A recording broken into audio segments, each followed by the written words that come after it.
Bonjour et bienvenue dans votre chaîne, l'univers des SVT au Maroc. Donc, dans cette séance, on va voir le premier chapitre et on commence par la première séquence, la mise en évidence de la composition des aliments.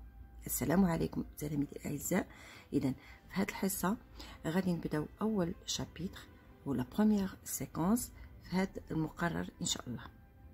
Donc, ce qu'on va voir, c'est tout d'abord, on va faire l'analyse chimique expérimentale de deux aliments, type le pain et le lait. إذن هنا غادي نشوفوا المكونات الكيميائية الجوج نتاع الأغذية اللي هما الخبز والحليب.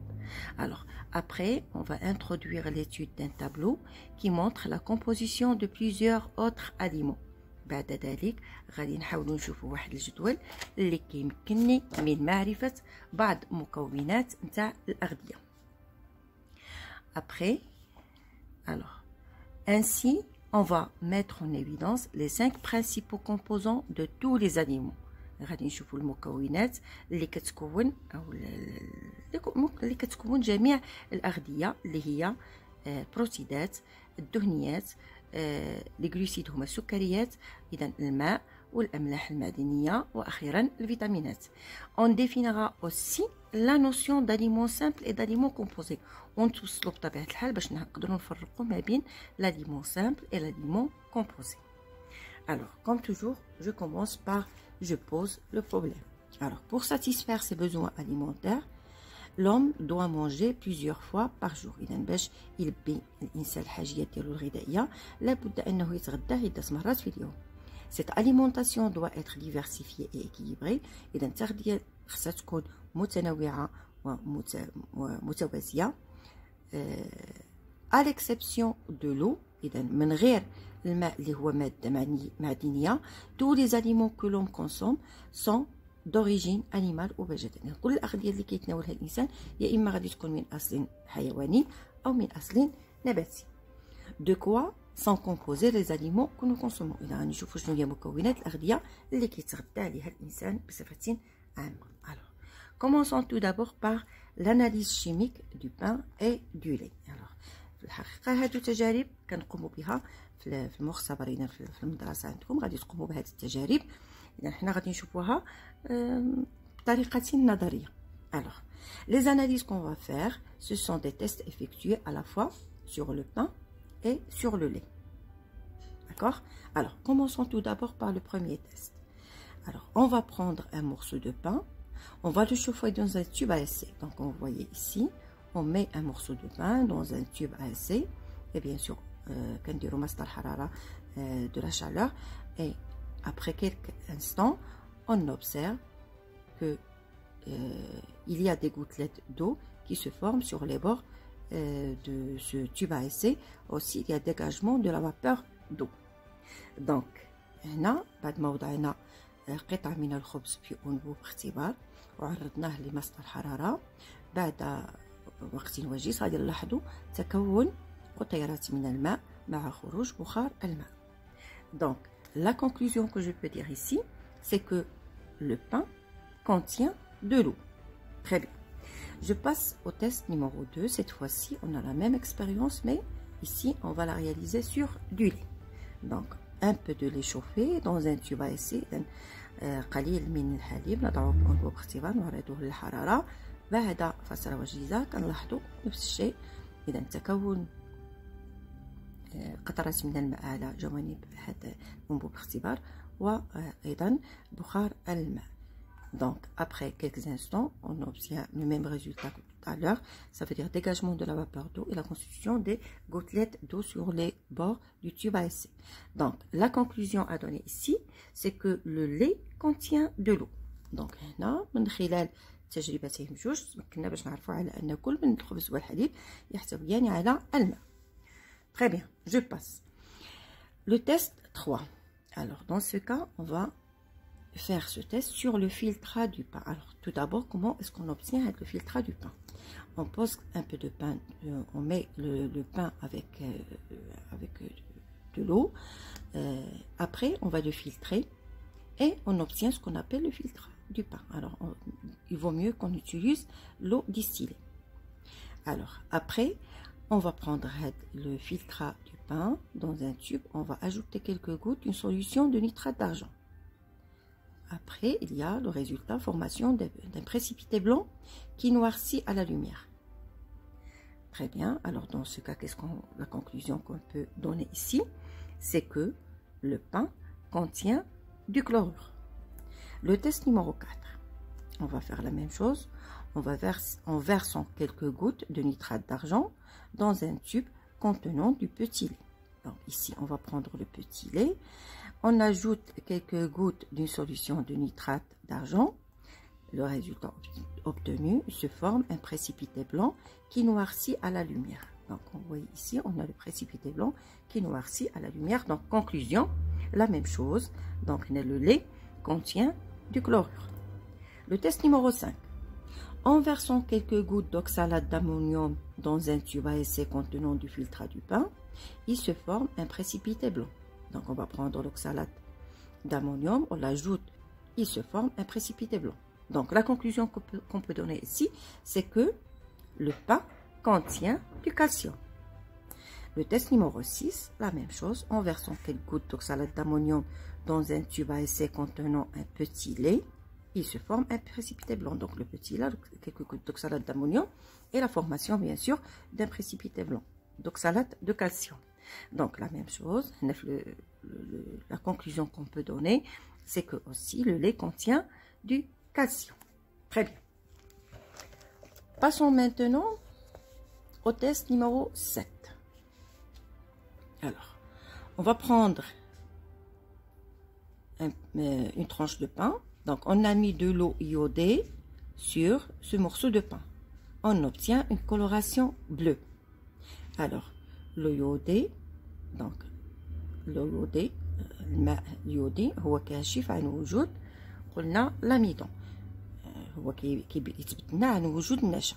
Donc, la conclusion que je peux dire ici, c'est que le pain, il contient de l'amidon parce que l'iodé, هو الكاشف, c'est un réactif qui nous montre la présence, bien sûr, de l'amidon. Le test numéro 8, alors, cette fois-ci, on va prendre du petit lait. On ajoute quelques gouttes de liqueur de féline, qui donne la coloration bleue. Un précipité rouge brique apparaît quand on le chauffe. Donc, conclusion, la même chose. Le lait contient un sucre réducteur. Passons au test numéro 9. On pose quelques gouttes d'acide nitrique sur une tranche de pain. Donc, vous voyez ici, lorsqu'on pose quelques gouttes d'acide nitrique, on observe la formation d'une tache jaune sur la tranche de pain. Donc, ici, qu'est-ce qu'on peut dire? On peut dire que le pain contient des protides. Alors, le test numéro 10, on récupère à partir, bien sûr, du lait. Alors, le lait, comme vous voyez ici, on a le petit lait et ce qui reste, c'est la caséine. Donc, on récupère cette caséine et qu'est-ce qu'on va faire? On a mis de la caséine dans un tube à essai. On ajoute du sulfate de cuivre, puis de la soude. Cette réaction se nomme la réaction de Burette. Le mélange bleu prend une teinte violette. Donc, on voit ici, c'est la caillette, plutôt, c'est la caséine de lait. Après, bien sûr, on aura une coloration. Après, on met de la soude, coloration violette. Alors, ici aussi, on peut dire que le lait contient des protéines. Le test numéro 11 et 12. Alors je commence tout d'abord par le test 12. Après, on a déjà le test 11. Alors, on laisse reposer du lait frais entier quelques heures, puis on frotte la couche supérieure sur du papier. Alors, vous voyez ici, on laisse le lait frais entier au repos quelques heures. On constate donc deux couches, séparation de deux couches. On a en bas le lait sans crème et à la surface, on a la formation d'une couche crémeuse. On prend un peu de cette couche crémeuse et on frotte sur du papier. Alors, on observe la formation d'une tache translucide qui reste sur le papier. Donc, la tache translucide, elle est simple. Vous pouvez même faire cette expérience chez vous. Si vous posez une goutte d'huile, alors vous avez la formation d'une tache translucide qui laisse passer la lumière. Alors, la conclusion que je peux dire ici, c'est que le lait contient des lipides. Alors, je passe directement au test 11. Je vais faire la même chose. Ça veut dire que je vais frotter un morceau de pain sur un papier. Alors, cette fois-ci, je constate l'absence de la tache translucide. La conclusion que je peux donner ici, c'est que le pain ne contient pas de lipides. Alors, je passe à l'activité 2. Et comme vous voyez ici, on a un tableau. Alors, on a un tableau donnant la composition moyenne de quelques aliments grammes pour 100 grammes de parties comestibles.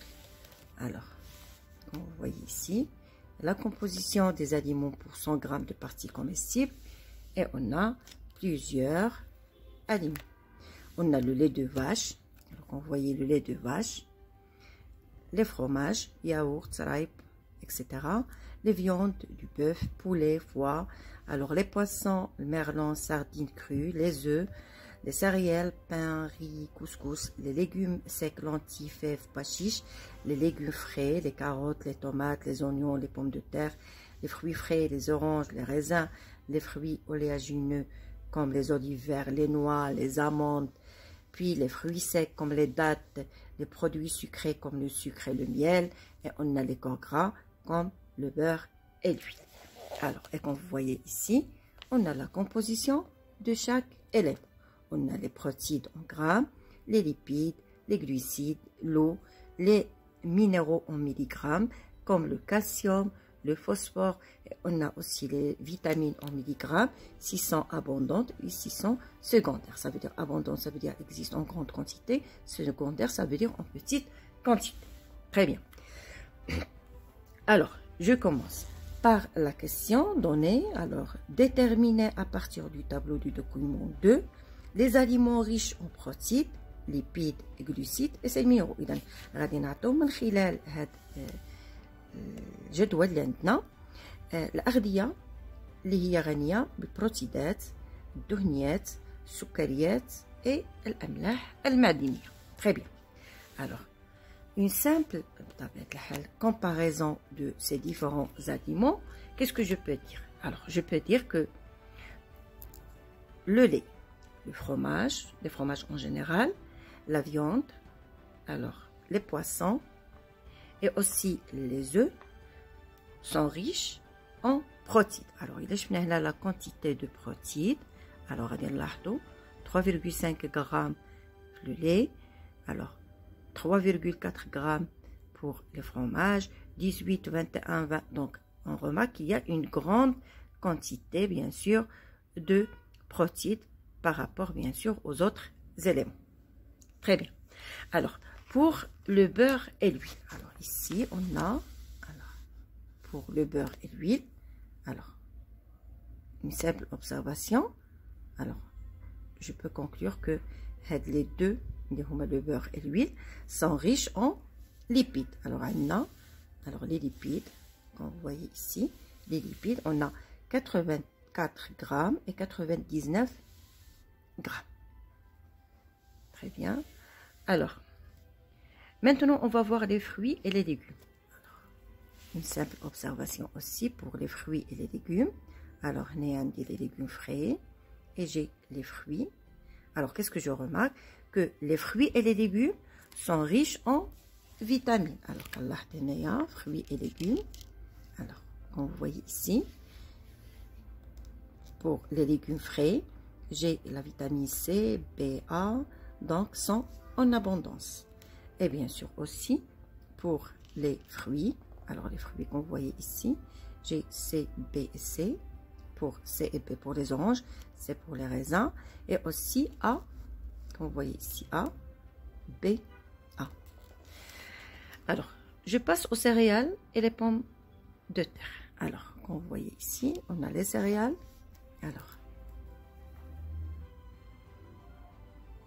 Alors pour les céréales, donc, alors le lait, le fromage, les viandes, les poissons, céréales, on a le pain, le riz et le couscous. Les céréales, sont riches en glucides. Alors les glucides qu'on voyait ici, alors ici, les céréales. Alors, le pain, 55 grammes, le riz, 77 grammes, et le couscous, 77 grammes. Donc, je peux dire que les céréales sont riches en glucides. Je vous d'abord les pommes de terre. Alors, les pommes de terre, ici, pommes de terre.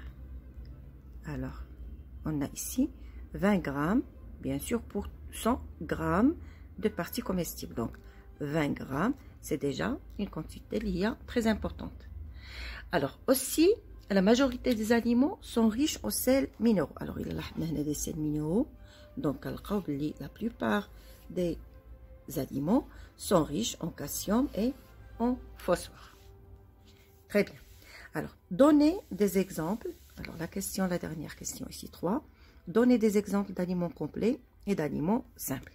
Alors, tout d'abord, il faut apprendre la définition d'un aliment composé et d'un aliment simple. Alors, qu'est-ce qu'un aliment composé? Un aliment composé, c'est un mélange de plusieurs substances appelées aliments simples. L'aliment composé هو خليط من عدة أغذية اللي كتكون simple اللي هي بسيطة. Alors qu'un aliment simple, constituant alimentaire composé d'une seule et même catégorie de molécules. بمعنى الاليمون simple هو مكون من عنصر غذائي واحد وغادي يكون بطبيعه الحال دي موليكول اللي هما غادي يكونوا دو لا ميم كاتيجوري. باش نفهموا هذا الشيء اكثر غادي نعطيو جوج نتاع الامثله. Alors je vais donner des exemples d'aliments simples et d'aliments composés pour bien comprendre. Alors d'après le tableau, alors je peux dire que le lait, alors ici j'ai le lait, je peux dire que le lait est un aliment composé complet puisque toutes les catégories de substances nutritives sont représentées avec des proportions qui sont assez importantes. Alors, alors le lait, j'ai dit que le lait, il fait les protéines, donc on dit 3,5 grammes, fait aussi les lipides, 3 grammes, les glucides, 5 grammes, l'eau, 87 grammes, le calcium 125 mg, le phosphore 90 mg, BSC sont abondantes, A et D sont secondaires. Donc on voit ici, le lait contient, c'est un aliment complet puisqu'il y a toutes les catégories des substances nutritives sont représentées avec des proportions qui sont assez importantes. Maintenant je passe à un aliment qui est simple. Et donc, je donne comme exemple ici l'huile. Alors regardez dans le tableau, on a l'huile. C'est un aliment simple puisqu'il est composé de presque de 99% rien que des lipides. Alors j'ai 99% représentés par les lipides, les homodoniettes, j'ai 0 g protéines, 0 g glucides, 0 g de l'eau, et puis il n'y a pas de calcium, il n'y a pas de phosphore et pas de vitamines. Donc d'abord, nous avons un aliment simple et un aliment composé. Alors, كنتمنى يكون هذا الدرس فاتكم. نتلاقاو ان شاء الله في الفيديو المقبل. Donc la séance prochaine, on va voir la digestion buccale et in vitro de l'amidon. Merci pour votre attention et à la prochaine vidéo, Inch'Allah.